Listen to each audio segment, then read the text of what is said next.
Low ಅಕ್ಸಯ್ಯಿ ತಗೋ ಬಿರಿಯಾನಿ ತಿನ್ನು. ನೆನ್ನೆದು ನಿಂಗ್ ಇಷ್ಟ ಅಂತ ಫ್ರಿಜ್ ಅಲ್ಲಿ ಮಡಗಿದೆ. ನೆನ್ನೆದ ಎಲ್ಲಿ ಕೊಡಿಲಿ?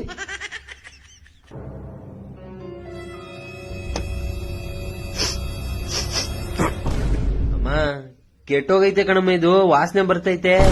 ಇದು ಎಲ್ಲಿ ಕೊಡಿಲಿ? ಎಲ್ಲಿ ಬರ್ತೈತಲ್ಲ ವಾಸನೆ? ಚೆನ್ನಾಗೇ ಇಲ್ವಾ ಇಲ್ಲಿ? ತಿನ್ನಂಗಿದ್ರೆ ತಿನ್ನೋ, ಇಲ್ದವ್ರು ಕೊಡು, ನಾನೇ ತಿಂತೀನಿ. ಹೇಳದ್ ಅರ್ಥ ಮಾಡ್ಕೊಳಮ್ಮ. ಹಿಂಗ್ ಯಾಕಮ್ಮ ನೆನ್ನೆ ಮೊನ್ನೆದು ಅಳಸಿದ್ದು ಅಂತೆಲ್ಲ ತಿಂದು ನೀನ್ ಹೆಲ್ತ್ ಹಾಳು ಮಾಡ್ಕೋತಿಯಾ? ಅಮ್ಮ ಅಂತ ಸೂಪರ್ ಪವರ್ ಎಲ್ಲ ಇರಲ್ಲ ಕಣಮ್ಮ ನಿನ್ಗೆ, ತಿಳ್ಕೊ. ಹೋಗ್ ಡಸ್ಟ್ಬಿನ್ ಹಾಕೋದನ್ನ. ಎಷ್ಟ್ ಬಿಡ್ತಾರೆ ಹಂಗೆಯ? 10 ರೂಪಾಯಿ ಸಂಪಾದಿಸೋದು ಎಷ್ಟ್ ಕಷ್ಟ ಗೊತ್ತಲ್ಲ ನಿನ್ಗೆ? ಅಕ್ಸಯ್ಯಿ, ನಿಮ್ಮಪ್ಪ ಬೆವ್ರು ಸುರಿಸ್ತಾ ಇಲ್ಲಕಲ್ಲ, ರಕ್ತ ರಕ್ತ ಸುರಿಸ್ಬಿಡ್ತಾ ಇರೋದು ಮನೆಗೆ. ನಿಂಗಿವೆಲ್ಲ ಎಲ್ ಗೊತ್ತಾದದು ಕಂತ್ ತಗೋ. ದರಿದ್ರದವನೇ, ತಿಂದೆ ಹೋದ್ರೆ ಬಿಡು, ನಾನೇ ತಿಂತೀನಿ. ಬಂದವ್ ನನ್ಗೆ ಹೇಳಕ್ಕೆ ಇವನೇ ಹುಟ್ಟಿಸ್ಬಿಟ್ಟವ್ ನನ್ನ. ಏನು ಉತ್ತರ ಕೊಡ್ತೀಯ ಇದಕ್ಕೆ? The next day. ಏನಾಗಲ್ಲ ಸುಮ್ಮೀರಮ್ಮ, ಏನಾಗಲ್ಲ ಸುಮ್ಮೀರ್.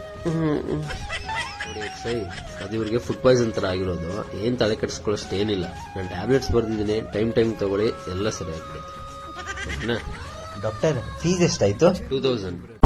ಯಾವ ಮಟ್ಟಕ್ಕೆ ಶಾಕ್ ಆಯ್ತದು ಅಂತ ಅಂದ್ರೆ 10 ರೂಪಾಯಿ ಸಂಪಾದಿಸೋದು ಎಷ್ಟ್ ಕಷ್ಟ ಗೊತ್ತಲ್ಲ ನಿಮ್ಗೆ? ಅಕ್ಸಯ್ಯಿ, ನಿಮ್ಮಪ್ಪ ದೇವ್ರು ಸುರಿಸ್ತಾ ಇಲ್ಲಕಲ್ಲ, ರಕ್ತ ರಕ್ತ ಸುರಿಸ್ಬಿಡ್ತಾ ಇರೋದು.